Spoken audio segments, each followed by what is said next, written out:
Hey, what's going on, guys? Nate and Phillip back again with another episode of the PokeTalk podcast. What's going on? Hey, not too much. We got a little bit different time tonight, or this time around. Yeah, recording a little later. We do want to mention a couple things happening with the podcast. For this episode, there's a lot of news. I'm sure anybody in the hobby has heard quite a few different things.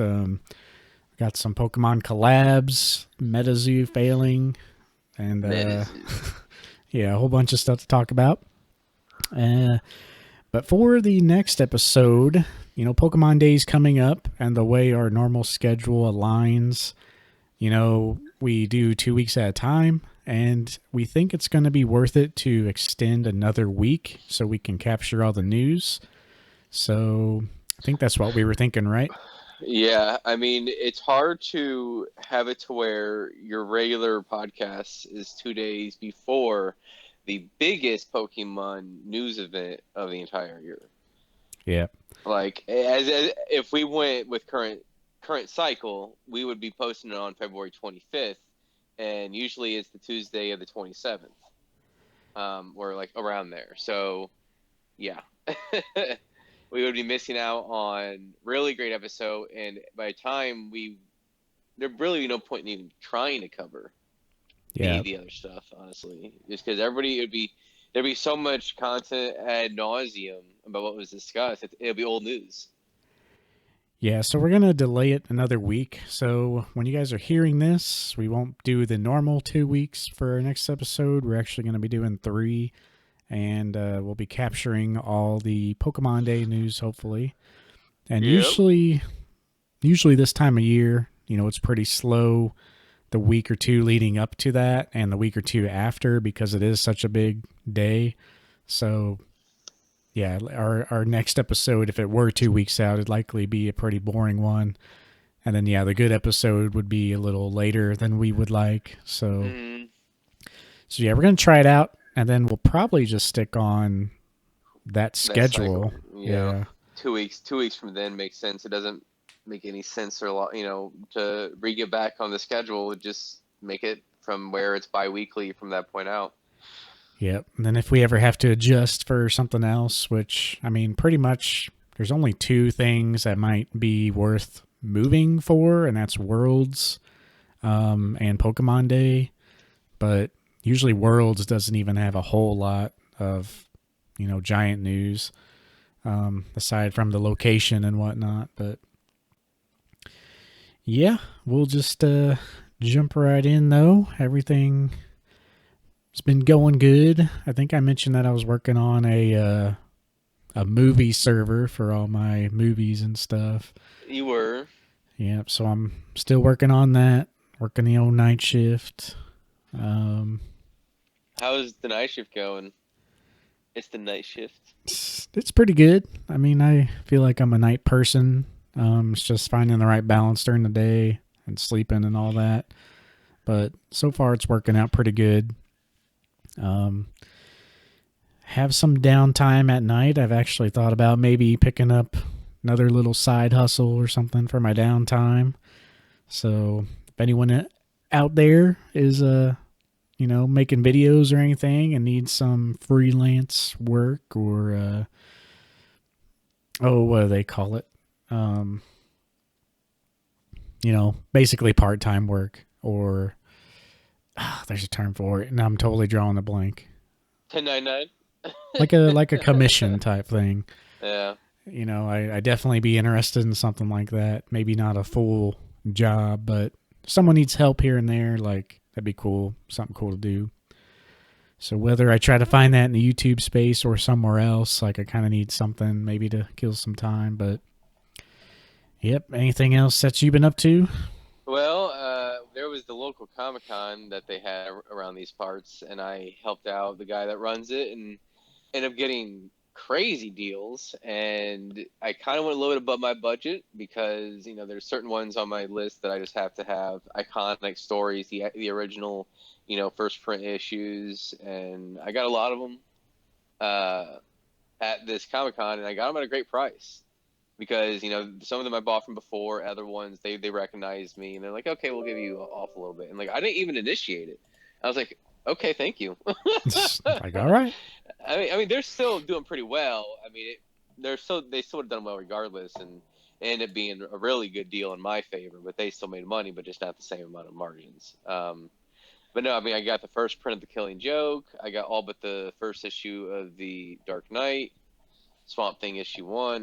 Some vinyl even. Got my first Bob Dylan album. I mean, it's a really, really good time. Allows me just to kind of have these little periods where I can immerse and be a nerd a little bit. It's what makes the KC Con so fun too. Yeah. You can be around your own kind. Yeah, I've never went to that show, but I need to try to make it over there sometime, see what it's Yeah, about. I don't know if he's. I asked, are you gonna be coming in like the fall? I was like, make sure you don't have it the same weekend as a Mizzou football game, and he seemed uncertain, so I don't know if there's something that they do. It's going to be in the future. I'm not really sure. Yeah. Yep. Not much else happening though, aside from those things, No. I guess. There's Yeah, I mean, there's a card show coming up, the old Dugout card show, I think, here in a couple, no. or maybe the first weekend of March. Yeah, I'd like to go, but he has them on Saturdays only. And actually, if it's the first weekend of March, I can actually go. Yeah, I think it is. So they're usually pretty good time. They do have a lot of selection of sports, but not really Pokemon. But usually there's a vendor here or there with a little bit of stuff. So Yeah, I mean, I would definitely be down if it's like March 3rd, 4th. I actually asked off for those days to focus on some catching up with everything with photography before the eclipse, which I'm not taking photos of the totality now. I kind of did a quick math around it. I don't know if I said this in a previous episode, but like we're going to Cape Girardeau and I was going to photograph the eclipse. And at first I thought I could do it for like, $600. Then I started looking, further of what I need. It'd be more like $1,000 to $1,200, and I'm like, I don't know if this is worth that.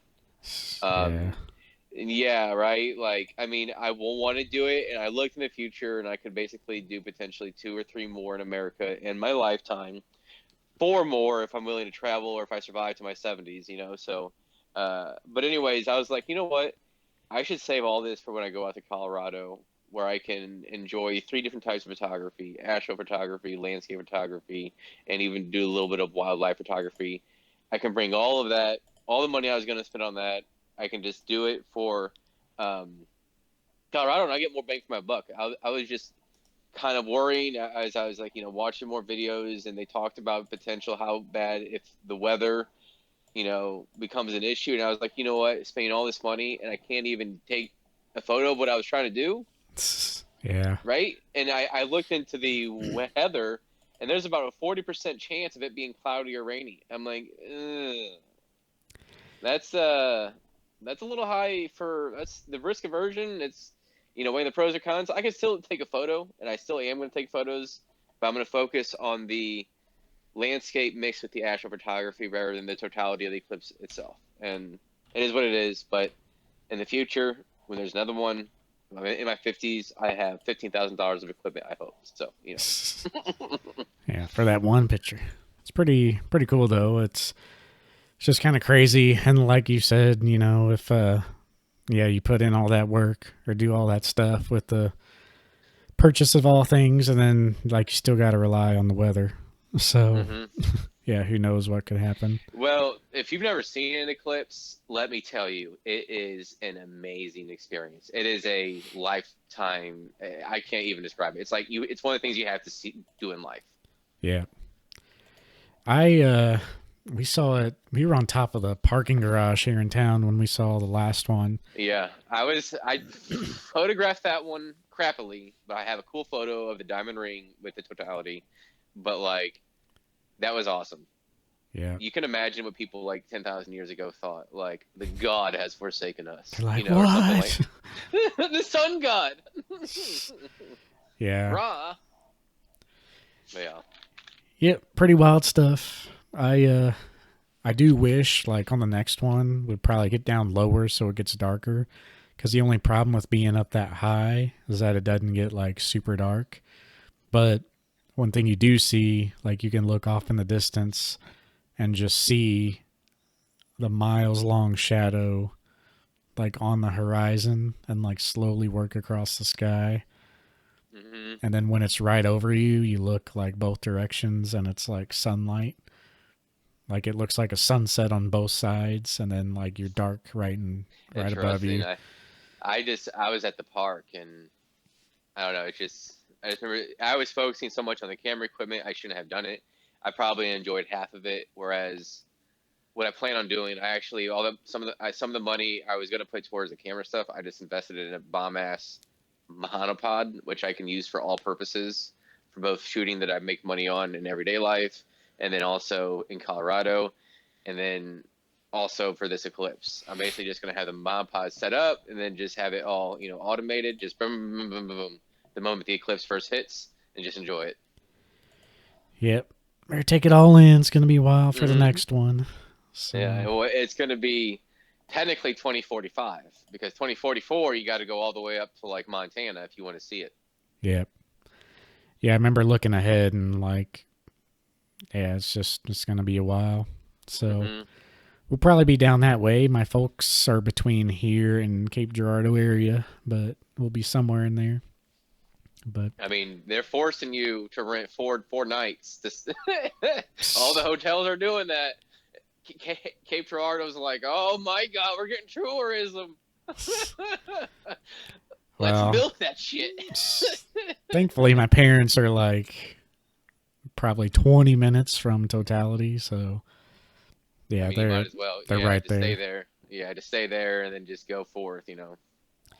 But jumping into podcast topics that people might care about. Yeah, we know nobody cares about us. We already know this. Yeah.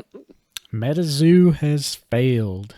I Yeah. guess that is the main topic. Don't want to cover as much as we normally would because everyone who's No. listening to this has probably known and have seen tons of Yeah. videos. But Old news.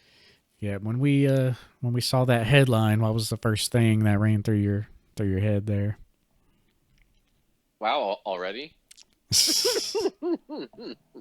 If you want to know the truth, I knew they were struggling, but I wasn't paying in-depth attention to it. I was thinking it was still doing okay. But I could see the social media interactions on like multiple platforms were incredibly low. I was like, that doesn't look good. And we obviously saw what it was like between 2022 and 2023 with various vendors. We saw a decent amount in 2022. We even saw some of the artists there. By 2023, we didn't see hardly anything. So, Yeah, but it it kind of surprised me. Like we have always said, like we don't really see how it can continue, but I didn't think it would crash and burn like this.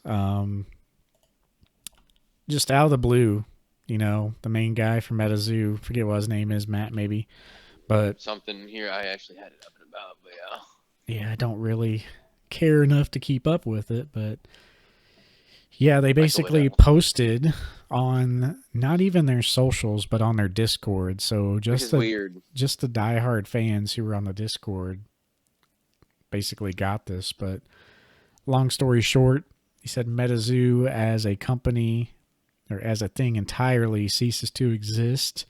He wanted to take this opportunity to thank everyone for the 4-year run.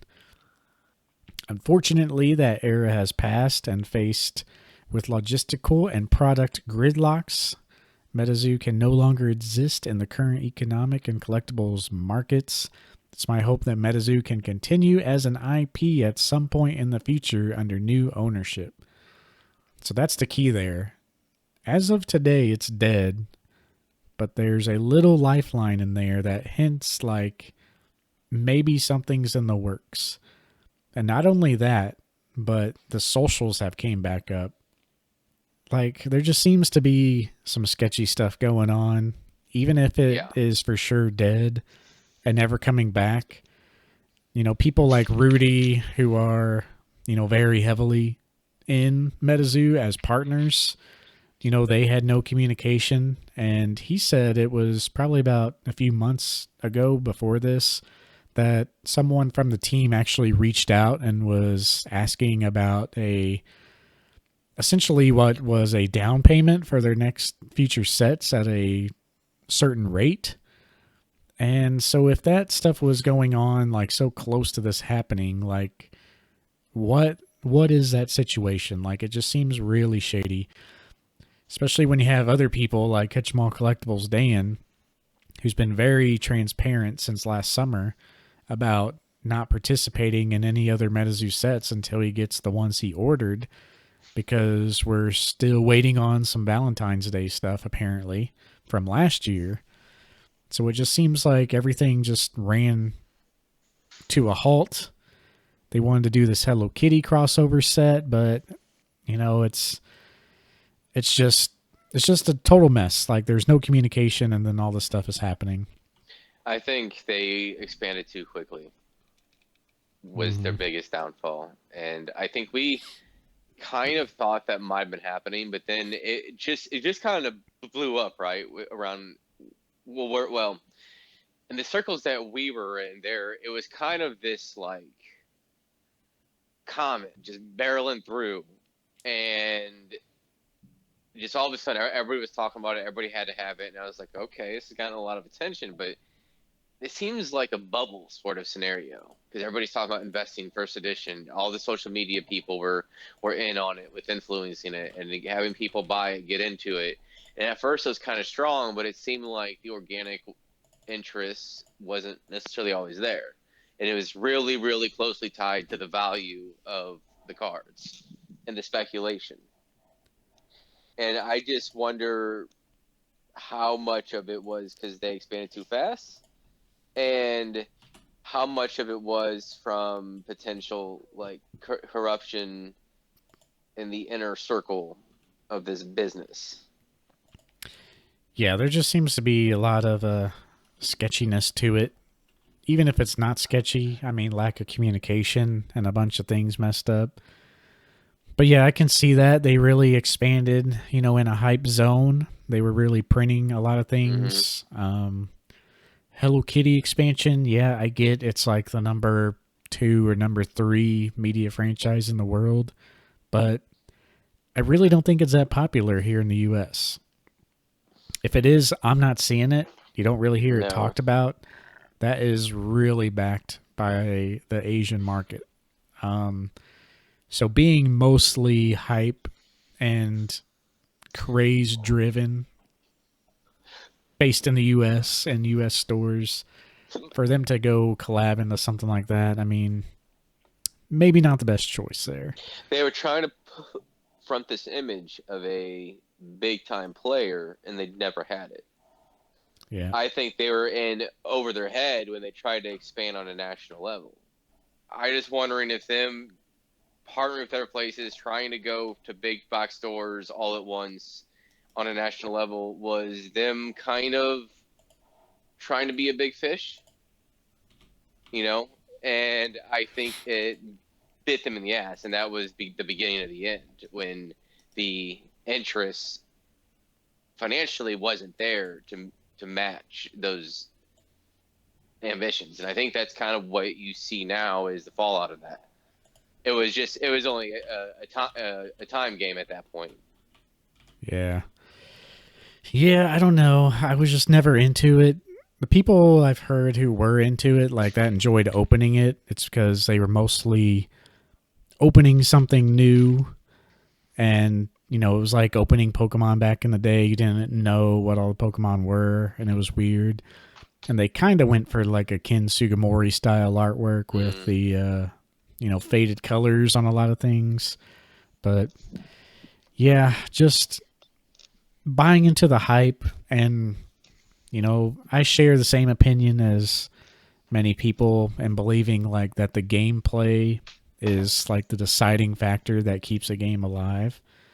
And when you think about this, I mean, the people who are collectors at heart, they want the big cards. They don't really care. I mean, just look at us. Look at like veteran Pokemon collectors. majority of us don't care about like sets. We care about big cards, go for specific cards. And then people who are outside of the hobby and wanting to invest in the hobby, they only care about the oldest and rarest stuff for the most part. You know, like Lorcana First Chapter, base set booster boxes, or Metazoo Kickstarter. What, like, the majority, like, what does that leave the majority other players wanting? Like, who wants the cards in between? Who wants the sets? Who wants, like, the next set coming out? You know, what is the person thinking or doing to want the next set coming out? And a lot of times it's based off the gameplay, because even in the stores, you know, sets go out of rotation, new mechanics come into play, people get excited about the new mechanics, the cards that they have go out of rotation, so they got to buy the new ones. As little as people know about that scene, like if you're a collector and any of these things, you might not realize just how big of impact the gameplay is, but that is the heartbeat of all these things that succeed. You know, that's what keeps Magic going. We see Magic collabing with all these people now, because they've been struggling the last few years. Pokemon hasn't really been struggling too much, and they have such a strong collector base. Like, they're kind of the outliers, whereas like gameplay might not matter that much, but I mean they still do. And yeah, Metazoo to me never really had that absolutely strong gameplay base. I think looking at Lorcana, that's why it's really important that they're over everything else are focused on gameplay and the league play, because I think they understand that, and I think that's a very positive thing for Lorcana, you know, for them to focus on. I will say that I mentioned. Did I mention the last time with the KC Con? I don't even remember. I don't know if I talked to you or not, but I couldn't help but talk to a vendor there that was selling Lorcana. There was only one. There really wasn't a big focus on Pokemon cards. It was kind of a miscellaneous. There were some people with Pokemon cards, but comics was a big portion of it.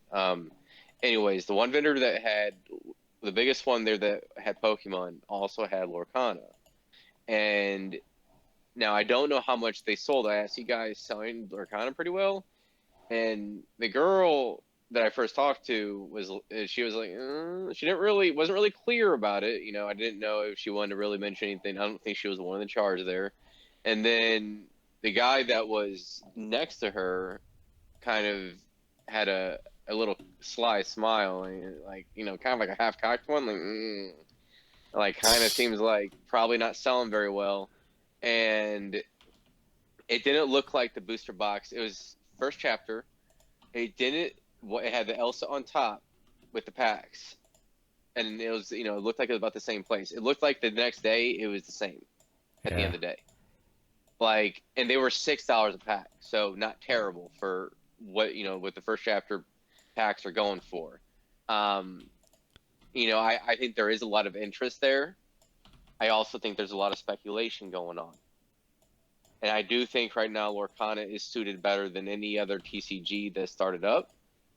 But that tells me that, yes, there's a lot of organic interest, especially with the Disney collector base.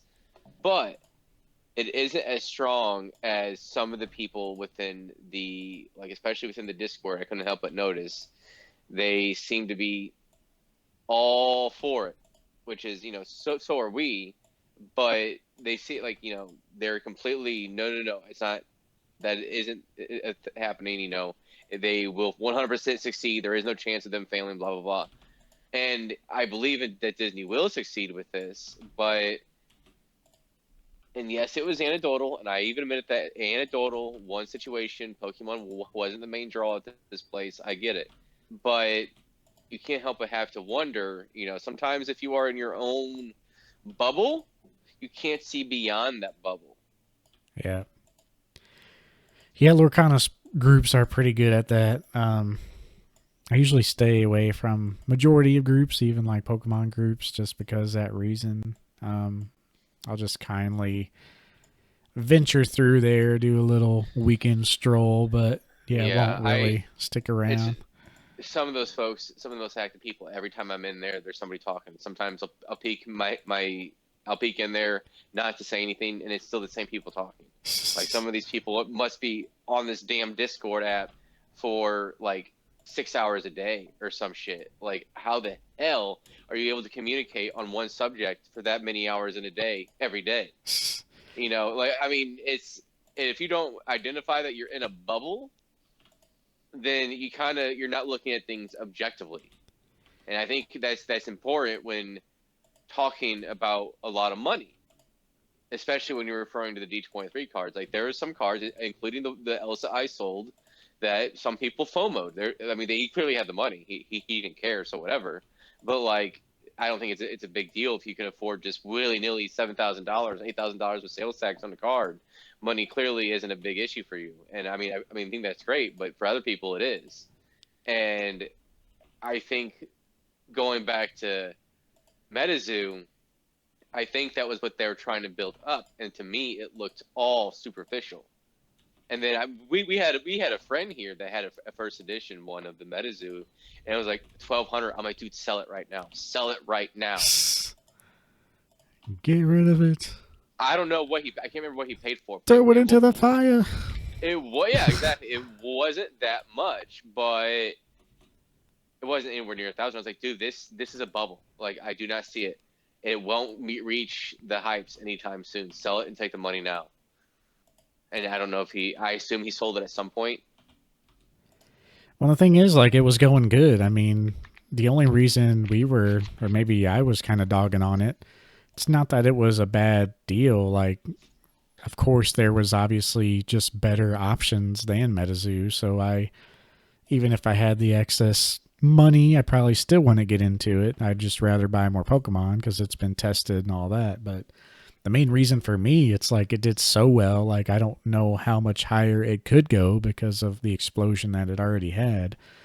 It's kind of a lot of things today. You know, before you could, you know, it's nice buying Scream promos for $20 a piece when they come out because they look cool, and then they, you know, 5 years down the road, they're, you know, thousands of percents more than that. But it's not as exciting like the Van Gogh Pikachu, for example, when all that is already factored in. You know, Pokemon releases nowadays, they just get so overinflated like the instant they hit the market.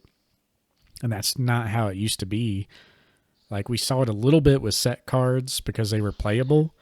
But with promos that weren't playable, they would just straight up come out and then they would sit at their price point for a long time and slowly go up maybe. But nowadays, it's all factored in. It's so much harder to quote unquote invest in something because, you know, it's all factored in. All price histories that have ever happened, including Pokemon's hype, is factored in to every product now. So, well, and it's I kind of think crazy.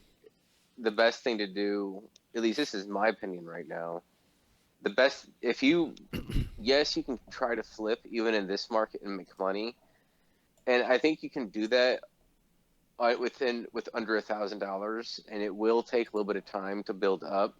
But I mean, this may be just me personally, and I'm kind of projecting here, but I think it's best to kind of look at the next 3 to 5 years and buy things based partially on if you're trying to make money, but invest, quote unquote, invest in things that could have a little bit of a surge, or, you know, a larger than your average increase over the next 3 to 5 years, especially with its 30th anniversary coming.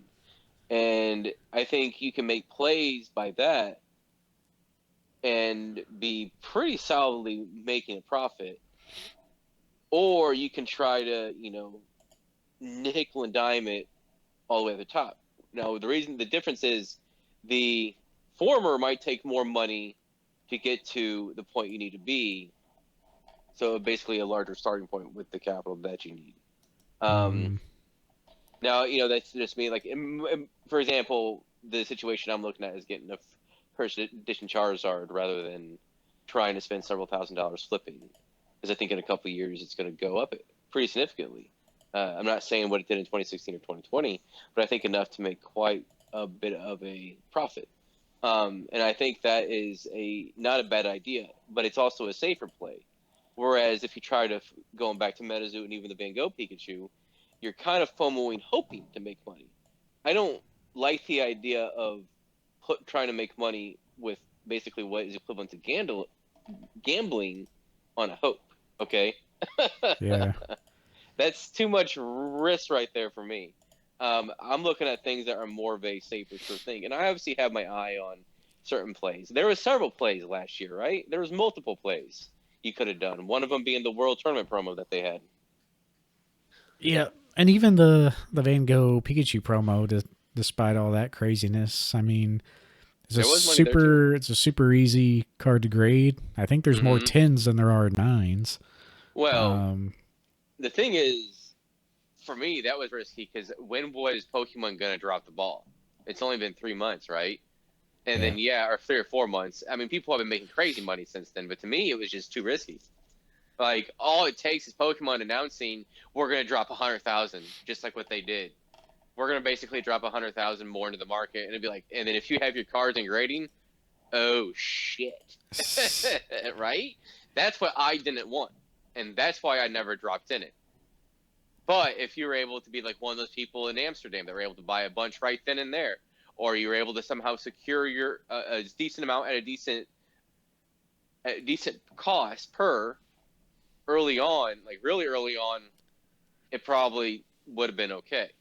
But then Pokemon announced, there's just too much risk there for me. Yeah. Yeah, it's wild. With that, I guess we can kind of talk about the other news we had with the Van Gogh Yep. Pikachu. Because, Yeah. like you said, even early on, Pokemon released a statement that they were going to have more promos. And sure enough, last week they announced that all pretty much I don't want to say all, but they said chain stores over in the Netherlands will get additional copies. And that's kind of all we knew.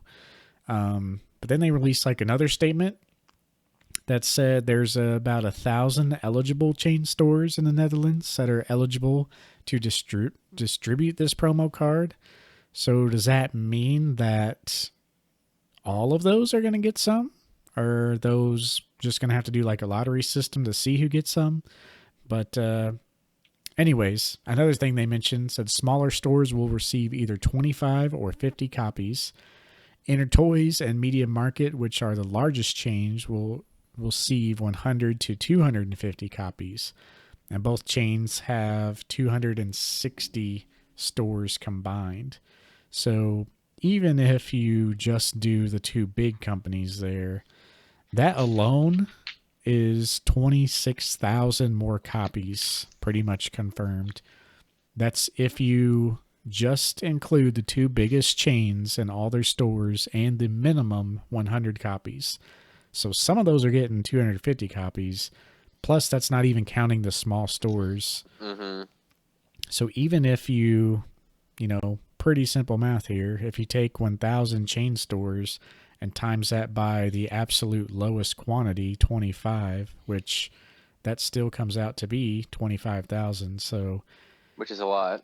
You're yeah, already at that point. You're already at that point in over stamp box promo quantity. They had like 80,000, I think, but like 20 with all the other stuff that they've done. I mean, at that point, I think it's pretty solidly approaching six figures, if not already. So you already have right there the max you're going to have within that for that specific card, and that's just at a conservative estimate, and we're probably still going to get more. yeah, and that estimate that I just did, that's not even conservative. That's like pretty much the bare bottom. So, yeah, even if you count those two biggest stores and none of the small ones and only getting 100 copies, or if you do the opposite and just count small stores receiving the bare minimum 25 copies, either way, that's 25 to 26,000 copies. But, I mean, if you just do the max number of those, or just even in the middle, I mean, you're pretty safely approaching 100,000 copies, potentially all the way up to 250,000 50, copies. yeah, I was about to say 250,000 potentially, which at that point we're entering like special delivery Charizard territory. Yeah, so prices have quote unquote plummeted according to this article, but I mean that They really haven't yet.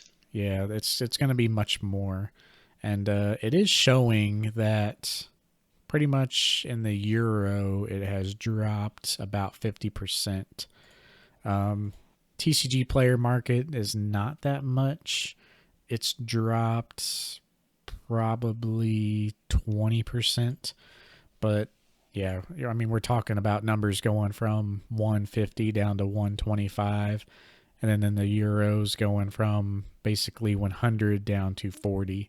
So I don't know why the jump's a little different there, but yeah, it's pretty crazy. It's gonna be wild, and you should be able to pick one up pretty cheap. I might actually pick one up for a raw card binder. So I'll definitely get one. At this point, the store, you have to have it. yeah.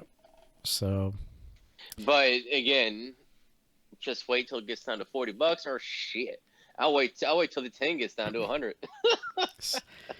yeah, that's the thing with me. Yeah. Like now I originally didn't want the graded copy, but now if it gets so cheap, it's like, well, do I just go ahead and pick one up? Or You might as well. I mean, you might as well. That's kind of what I'm thinking. I mean, if it's 40, $50 raw, and you've already discussed how easy it is to grade a 10.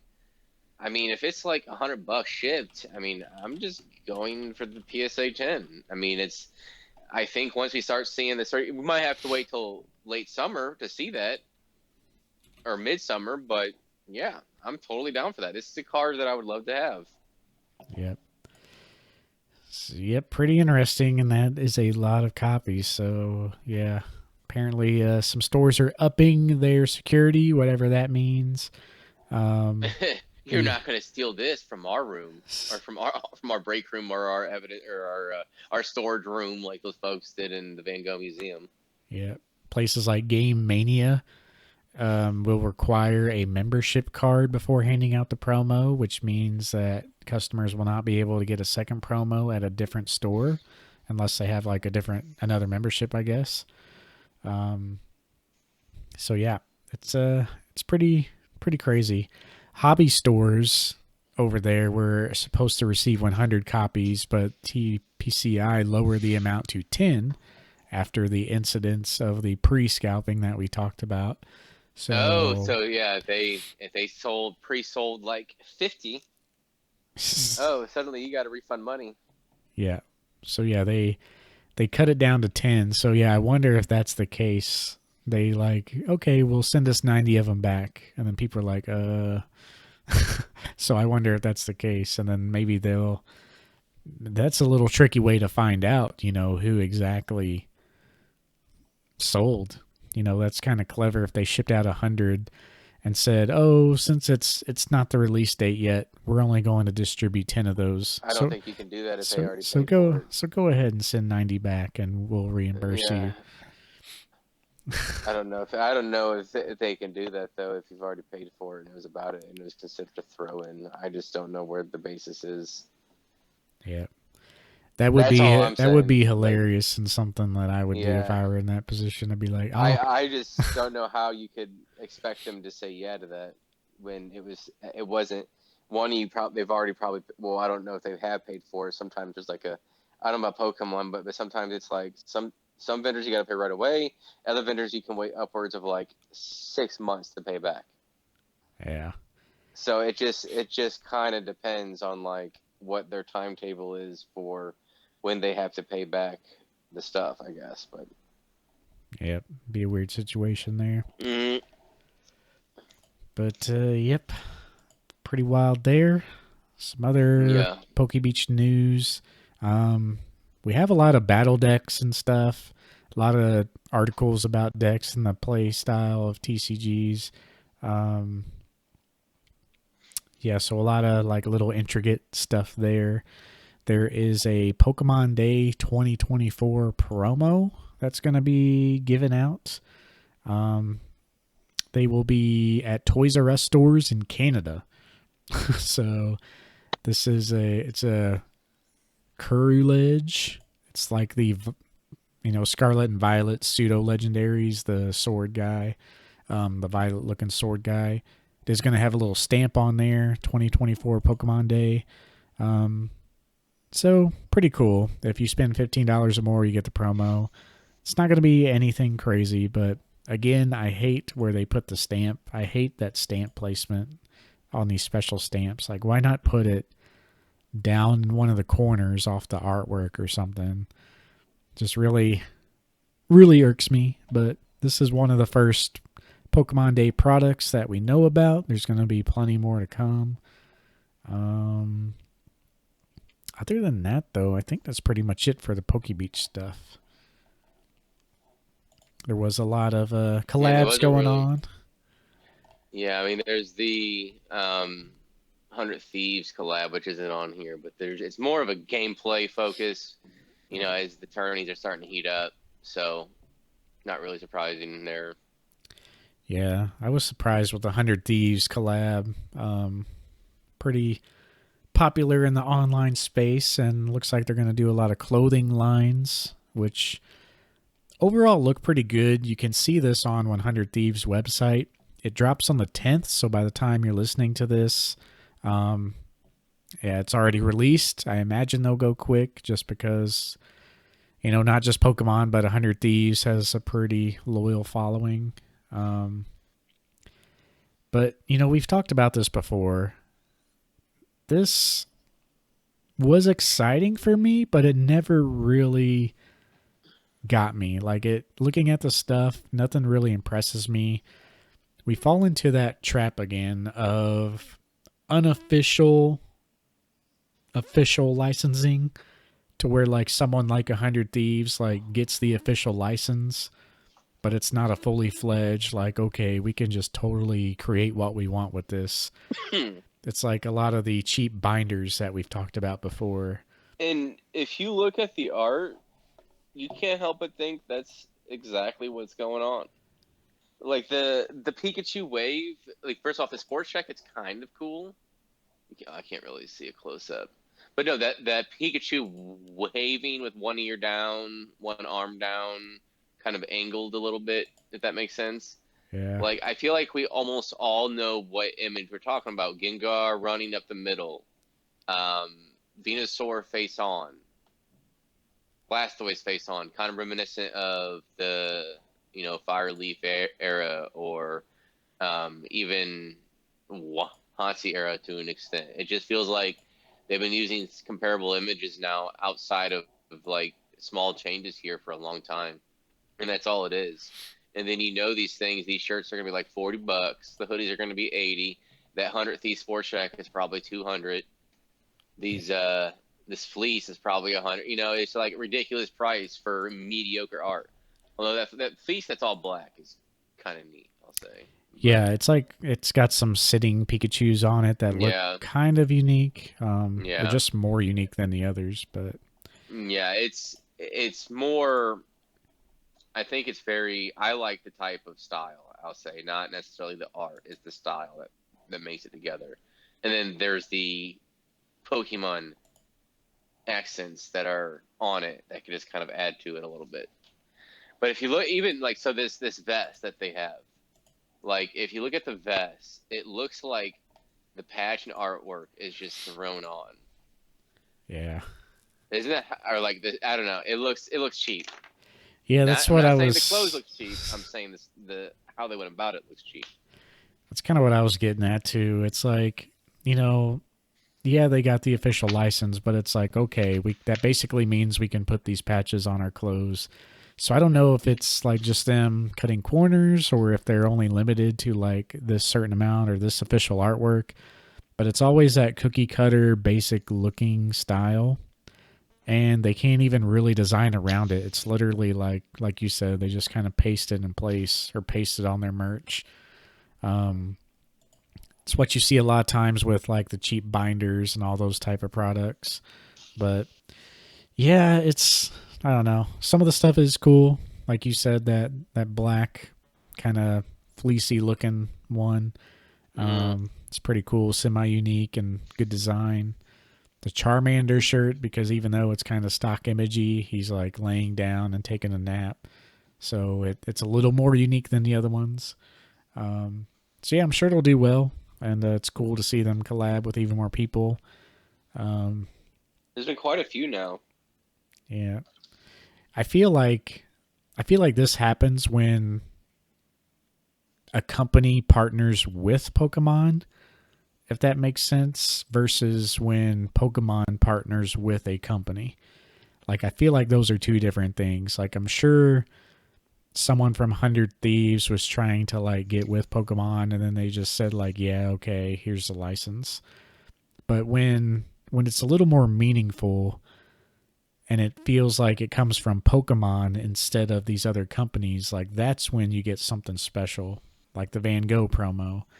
Like, you can feel like Pokemon really collaborated with that museum. And just like the Scream promo, and just like the Mario and Luigi special boxes, they take it upon themselves to collab and build an entirely special product for that with unique artwork. Which Where, isn't too much different from their games. yeah. And then you have something like 100 Thieves where, like, they kind of do the same thing, but they kind of let 100 Thieves do whatever they want and kind of limit the art style. So, I don't know, it kind of feels like two different things for sure. So, yeah, could be much more. Like, where's all these crazy artists? Like, why can't they use some of their original artwork, or like just make up totally new artwork for it? But do Well, not even know. I was curious. Even the Santa Cruz, the background was unique, but then the art is kind of the generic. I was curious. I couldn't remember what those look like. Yeah. Yeah, I can't remember either, but they were cool in design though. Like, they took the stock images and like really built the design around them rather than just kind of Which is, cookie yeah, cutter that's pretty stuff. much. Which is what I was pretty much saying with the Bulbasaur line I'm looking at on eBay, with Bulbasaur, Ivysaur, and Venusaur. It's very reminiscent of the early days to me. But then they add all these other elements that make it look stylish. Mm-hmm. Yep. They got a lot more things they could do, but yeah, we'll see how it goes. Yeah, I mean that was a different promotion. I'll say that was unique. Mm-hmm. One other thing I wanted to talk about, which is kind of weird, but not really Pokemon related, but just shows you what the possibilities could be. I don't know if you saw, but the Walt Disney Company invested $1.5 billion to acquire an equity stake of Epic Games alongside the multi-year project deal they have. So Epic Games, is the studio behind Fortnite and a lot of Unreal Engine stuff, which Disney already uses to make some of their movies in. And this just broadens that relationship. We've seen a lot of Fortnite crossovers with Marvel and some Disney stuff in the past. This is like taking it another step. A lot of people really got excited with like Lego Fortnite and just the scale. Like, they essentially made an entirely new Lego game inside of Fortnite's engine.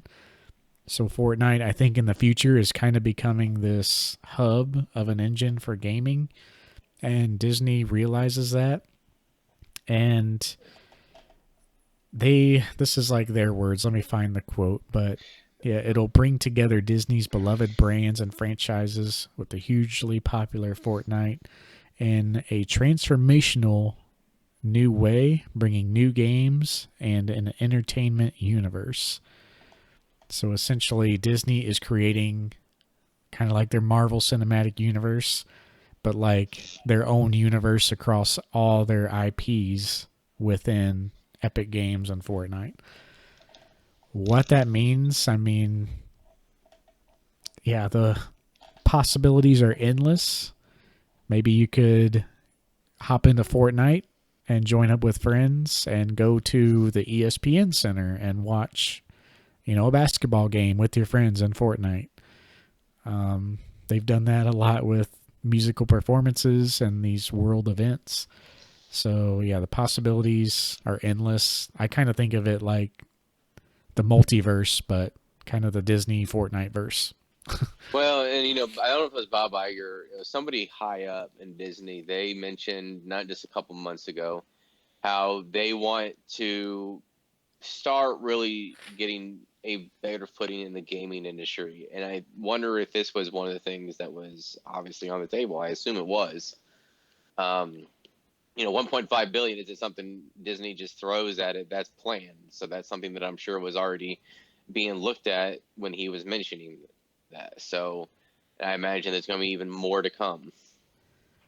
Yeah, I know you like haven't played it all that much or anything, but I've never played it. yeah, I did dabble in it a little bit, and I did play the Lego Fortnite, and it's it's hard to even explain to someone who hasn't seen it just how amazing it is. I think in total I've played 2 nights, maybe 1 hour each night, maybe 2 hours, and then I never played it again. So it's not for me, but it still just blows you away where we're at because a lot of people think of Fortnite as just a game, but it's becoming much more than that very very quickly. It's kind of like Halo 3 was back in the day with custom games. Like you were playing Halo, but you might be playing these custom games that people could like change the settings on or do whatever. It's kind of like that, except the custom games are now their own standalone AAA competitive titles like quality. Like it is just insane. So what Disney can do with that in that universe, I mean, yeah, they could literally develop games inside Fortnite. Um, yeah, I mean, literally the possibilities are endless. You can load up Disney's section of Fortnite and just be dropped into an equally large game, like just like Fortnite, just mirrored in Disney. So it's just insane how it's all set up. I mean, all the custom games on there. They've released this program where you can like develop games within Fortnite using their engine and like share them with people. People have made some like just really insane things. Um, One of the more fun ones I played, they basically made a game set up like Squid Game, where you like did these series of games, and then like the slowest people or the people who in last got eliminated. Um, I don't know. It's just hard to explain. If you guys haven't seen what Fortnite's been doing in the last 2 to 4 years, I mean, go look. This is potentially the future of gaming. Honestly, it's just kind of wild. I've been hearing stories this week of Microsoft maybe opening up their AAA exclusive titles like Halo and stuff like that and Gears of War. They might be opening those up to other companies. So we might have Gears of War on PlayStation here soon. So I think that's coming with a lot of industry struggle. A lot of people are on the PC side of things now. And yeah, this is pretty big for the future, in my opinion. Just wanted to cover that because, once again, why not Pokemon? Why can't we have something like this? Or why can't a company as big as Disney, aka Pokemon, do this level of stuff? 100 Thieves is cool, you know. Bear Walker is cool. Let's go all out. Like, come on. I'd rather them make the Pokemon mainline games are one of the few games I do still play, and I usually don't always finish it, but I put it in a good amount of hours where I'm like, yeah, okay, I'm done. And I would love to see them actually try for a mainline Pokemon game or an ancillary Pokemon game. Like if they announce a Legends Kanto or something like that this upcoming Pokemon Connect, I would flip out, dude. I'd be all in for it. I actually played that game is the most I've played in a game in the last 15 years. that wasn't a game I've already played. Yeah. Um, so like I would go back. I still go back every few years and play like the Hatchet and Clank games. I'll go play the Mario games. I play classics in games that I grew up with. I don't really dabble in anything else because I don't care. And sometimes I'll play games that I always wanted to play, like on the up back. I guess PS3 is almost now considered classic. I guess PS3, PS4. There's games I'd want to play on there that I'd play, but like I don't play any of the new games. I just don't care enough. Yeah. I downloaded a bunch of emulators, and so I can play. Like, of course, I went back and downloaded all the essentials. I can play the Ratchet and Clank games with a controller on my PC now, and all the graphics are like updated, and the game engine's like really smooth, and it's awesome. So I might, yeah, go back and play those. Well, I want It's to play the newest game. I beat every single one, but the first one, I'll tell you right now, it is. If you've played the ones after it, which I know you have, but if you have, then the first one's kind of rough. I yeah, mean, the story is still pretty solid. Don't get me wrong, but like the play style is very rough. They built on it so well, but by the third installment, that it's really difficult to go back and play. Because you're yeah, playing it for the story, you're not playing it for the gameplay. Because the gameplay becomes better in future installments. yeah. I remember one. The game was pretty short, but yeah, the gameplay was pretty bare bones. Like you were just limited on the few cool weapons, but It yeah, was great when it came out. yeah. In 2 and 3, they really went Yeah, all out. yeah, and they really built on the world. They built on what you can do. One thing they always did amazing was how you could play the game 10 times. I think like whenever I first got the game, I would beat it 4 times or so before I like officially stopped. Yeah, That's how much I played it, and I would get to about there was one of them I got 100%. Most of them I would end up getting to like 99 or 98, and I just like, oh, okay, I'm done. I'm gonna move on to the next thing. yeah. I'm kind of a So, completionist, so I completed all those too. I was out in the desert and in the sewers collecting all those bolts. yeah, the But bolts. What I love, I think it was the third one where you had the Aeritanium, where you're like out in the snow. yeah, I think I remember I that. I love that one. I don't know which one that was. I think it was the third one. And God, I love that planet so much.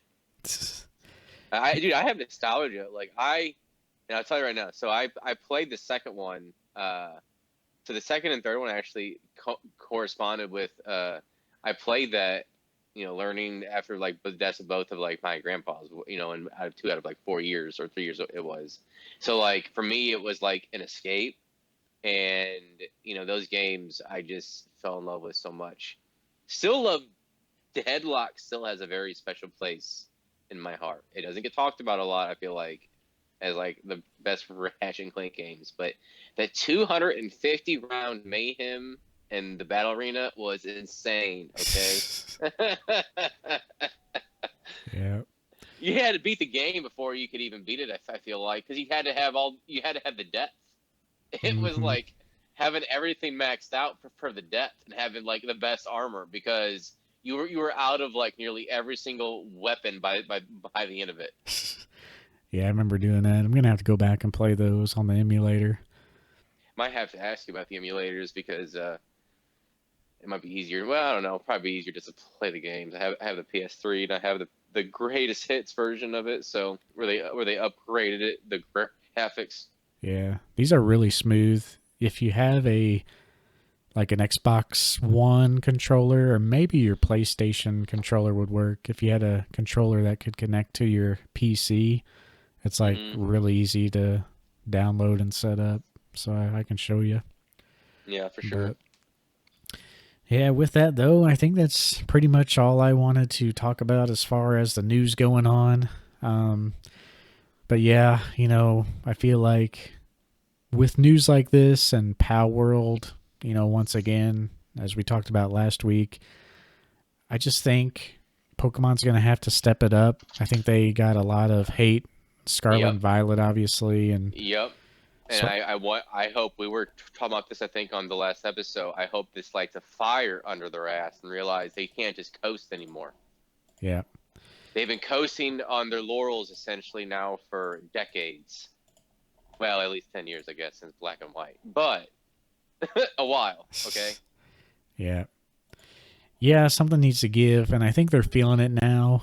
Um, and Still yeah, got some well, time before the next generation. They got plenty of time to go back to the drawing board. They got what, 2 years, right? yeah, probably. I guess we'll see They here in can a couple stretch it. weeks. They can stretch it to, well, no way they have it by 2025. No way. Well, though we'll have a pretty big game announced in a couple weeks, I think, but it won't be the next gen because No, this is I the definitely will. But they're usually on a 3-year cycle, right? Is that usually what it is, approximately?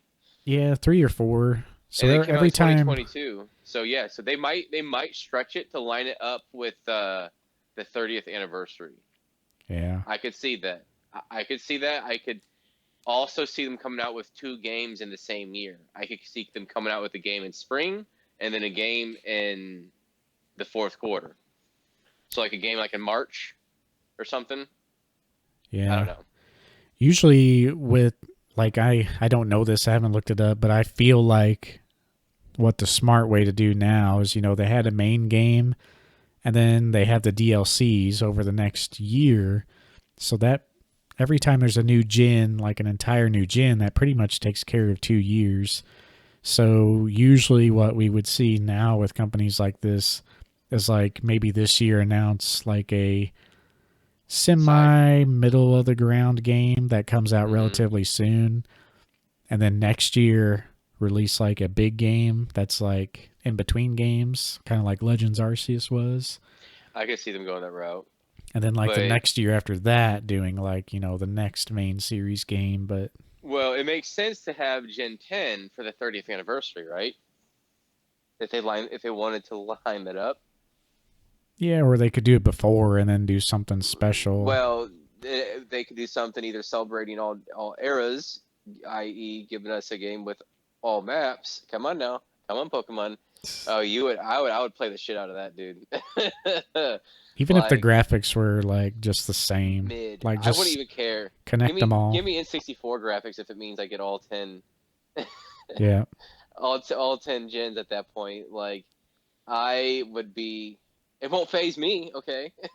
Well, it might just a little bit with all those blocks, but you understand the point I'm trying to make, and I think I'm hoping that's what Power World does. I'm not expecting you to be able to shoot things up in Pokemon, okay? I want to be the best that it could be in Pokemon, and for the love of God, get some damn voice actors, okay? Mm-hmm. All right. Like that to me. I understand they're trying to have an element that goes back to the original games. I get that, but it's time to move on. Okay. Yeah. Or at least give us something else in addition to. Yeah. Yeah. Or So at least, or it's okay if you have like your normal, like if you're normally like you hunt into a person. It's okay if you're talking like that. Okay. But if you have like when you have your cutscenes, have it be voice actors. hmm I do not like that they don't have voice actors still. Yep. They need to I'm just step it saying. up so much, like it's just a broken record. I mean, it's unreal. Which, even given the hype of 2020, it takes a long time to get the ball rolling. Like, full development of a game, at minimum, is 2-3 years. Yeah. So that That's means, what I'm like, even if saying. they saw the 2020 hype and adjusted immediately, like, we're still haven't seen the, products of that. So maybe this year, next year, we'll see, like, a giant Well, step up. if they would have seen this, they have time for the 30th anniversary to make an epic game.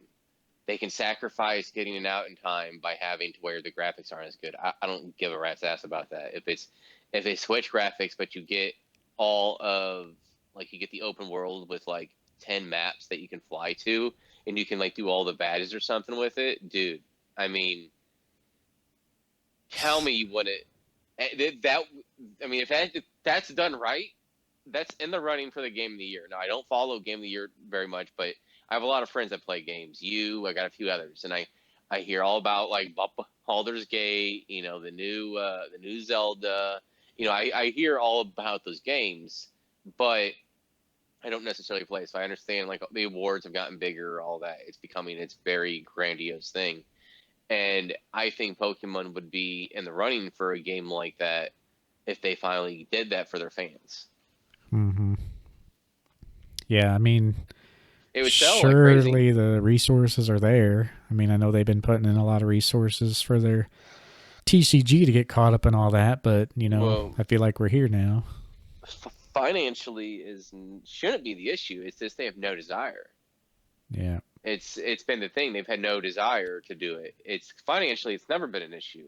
It just feels like after, I guess it was 2016 technically. After that, I feel like that was when like Silver Sword and Shield, like they just decided to coast, and we're still seeing the effects of that. Yeah. Scarlet and Violet wasn't bad. Don't get me wrong. I enjoyed playing it. It just wasn't anything special. Yeah. And And the fact they're that you couldn't even get the full decks.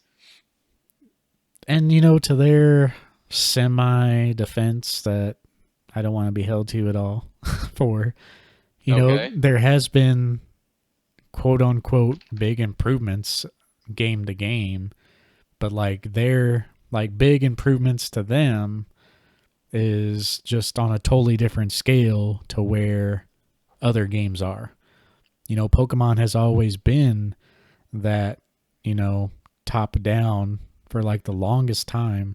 So even if you go back to Black and White when they really started, or the end of Black and White when they started to break out from that with X and Y, you know, the standard up to that point, I mean, we had games like Halo 3 and stuff like that, during that time. So it is hard for people to compare, like, why can't we have like a game like Breath of the Wild or stuff like that? Because they've just never been on the same level. They were just totally different types of games. But the problem is Yeah. now is like they're trying to be that type of game. X and Y, they had like a 3D city. Sun and Moon, they had 3D environments, but the world was small and it was islands. And And they now try to make it open and world, now it's open world. So yeah, yeah. it's been big improvements to them, but they've never been on the same playing field as like other, as like AAA titles.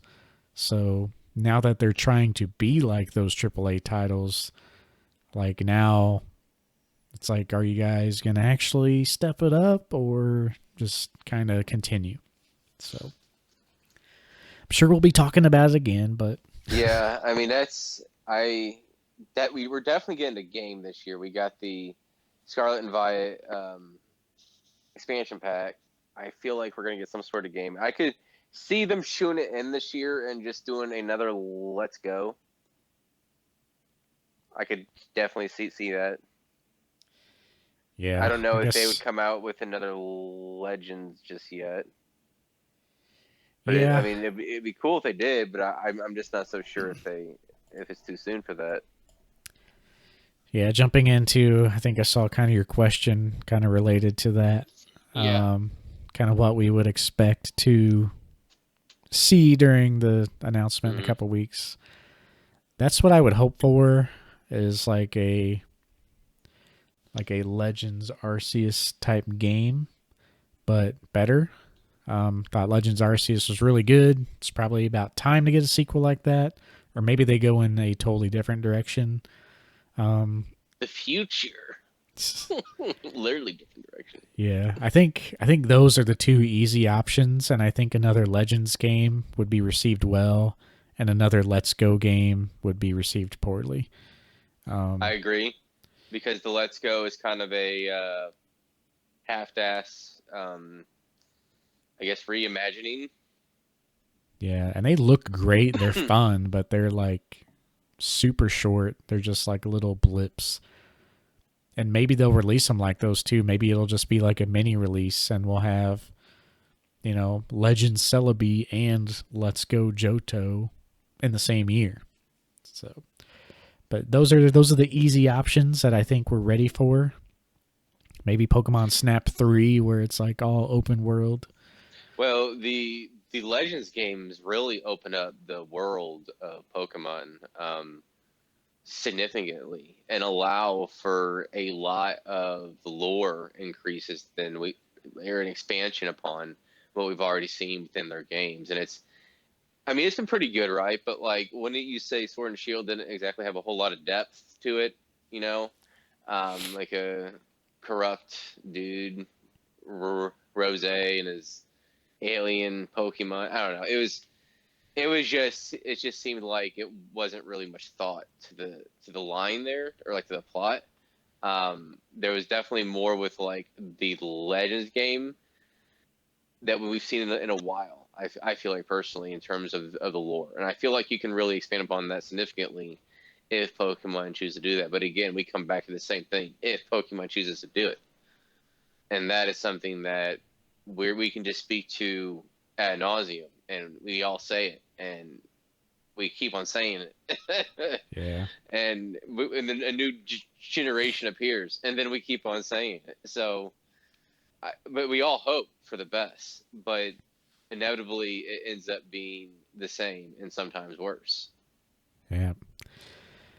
I think I don't know. Maybe we'll see a surprise. They've been pretty quiet, and they have been pushing their DLC a lot. I've been seeing a lot of ads for it. Part of that because Power World is a thing now, Yep, yep. but I also think they're trying to capitalize on those sales before announcing a new thing. So that could Definitely could be Lokame Lokambi. When did that come out? Was that what's that? the expansion? I think a couple months back. I can't even remember. Everything blends. Yeah, I didn't even bother with them, but it is fun. Maybe I will get them because I do enjoy the Pokemon games. December But 14th, so it's just 2 months ago. yeah, I do enjoy the Pokemon games, but I really make it a mission, especially with the brand new gens, to complete a living Pokédex of everything. So in my Pokemon home, I have a complete living dex of every species, of every evolution. So I like doing that, and I like shiny hunting, but I would totally pay $5 more if I could just buy the game and not have to play the story. Like if I could get the game and just be at the end game, like that's when the fun begins for the Pokemon games for me, because I'm hunting and completing the Pokédex. Like I don't care about the story. It's almost like a chore to me to just get through the games. Sun and Moon, my god. Those were such a pain to get through. I don't think I even beat Ultra Moon. It was such a drag. But Well, I do hope they announce a. So I guess so basically, the question was, which we've already kind of halfway through, is what do you expect out of the Pokemon Connect presentation, and what do you hope for? Um, so I expect to be disappointed. First off, gonna be, I'm uh, disappointed. I can't wait for that 30th anniversary, and I'm out. yeah, I let me just go ahead and get that out right now. But really, what do I expect? I don't know. I expect for the best, honestly. I think they're going to come out with some sort of game this year, something that we all hope to be good. Um, and if it's another Let's Go, I probably won't bother with it. If it's a different type of game, you've piqued my interest. Something a little bit different, because I mean, I play Pokemon Go obviously a lot, right? So Pokemon is a world that I've been enamored and immersed in for decades. So if it's something different, I'm playing it. If it's another Legends game, I'm playing it. You know, I really hope it's some sort of Legends style game, either past or future. Legends, or I don't know what the future would be if they went that route. I hope for something like that. I want to see a build on of that. I want to see them have put clearly a little bit of effort into this game. And if they don't, Well, I mean, they're only going to have they're going to have the worst year they're going to have they've had in a while. If they don't, I'll just say that. Yeah. Yeah, I think we're gonna be surprised. I'll just say it. Well, and I also hope for something cool with the Pokemon TCG. I don't give a rat's ass if it's like a $20 item where everybody has. I want something cool. I want something like a Goku Pikachu, okay? Or something like $20 item or something cool. Yeah, right. That's gonna be so, freaking Mario Pikachu Van Gogh all over again. well, you can make it to where, I mean, the original hype and whatever, but just make it to where just come out and say you're gonna print the thing to the ground, okay? That's what they said with Van Gogh. They didn't say to print it to the ground. They said that they afterwards. I think they said that they would print it a lot. And guess what? We're gonna have another 250,000 potentially added to the circulation. It's Yeah. taken 3 months, but they've done what they've said. And Pokemon, for all their issues that they sometimes have that we just talked about their games, yes, they are a business. They're a mega business, but I feel like Pokemon does do a great job in staying loyal to its base as well. Mm-hmm. Now, they're kind of they're kind of like in a relationship with them right now, right? You're kind of in this phase where it's like you're in these years where it's like, oh, you're just going through the motions. Well, you need to snap out of it and realize, oh man, we're both so good for each other. Why are we doing this to each other? You know? Yeah. But but no, I'm just hoping that we see something good from Pokemon. I hope we see some sort of like TCG item that is really worth getting hyped up for, because that is what I look forward to, is the new Pokemon TCG item that they're going to drop. And as soon as they showed the TCG, classic collector's thing, I cannot tell you how much of a buzzkill I had. Yeah. I just hope it's not that same level of buzzkill. Like I guess it's because I remember Pokemon Connect in 2021, and it was like, oh my god, because that was the 25th, and then the 2022 is still pretty cool too, with their TCG item, with like the end of the era promo. So back to back years of this awesome Pokemon Connect, and then you have the Pokemon TCG Classic. Yeah. So it was kind of like another base set reprint. Mm-hmm. So I want something cool. I don't care if it's cheap. And those are back in stock too. So What's that? the TCG Classic. Oh yeah, that's right. That's right. You They told me that. Yeah, they restocked those for whatever reason, but Whatever reason is right. yeah. So yeah, I don't think we'll see much TCG stuff, but I think we'll be surprised with something. I feel like they have it every year though. I mean, Pokemon TCG is one of the big aspects of their brand. They have to have something for it on the Pokemon Connect. When you have things like the Hotel Pokemon Concierge, and you tell me you're not going to have anything about Pokemon TCG that makes them billions of dollars a year. Yeah. Yeah, probably so.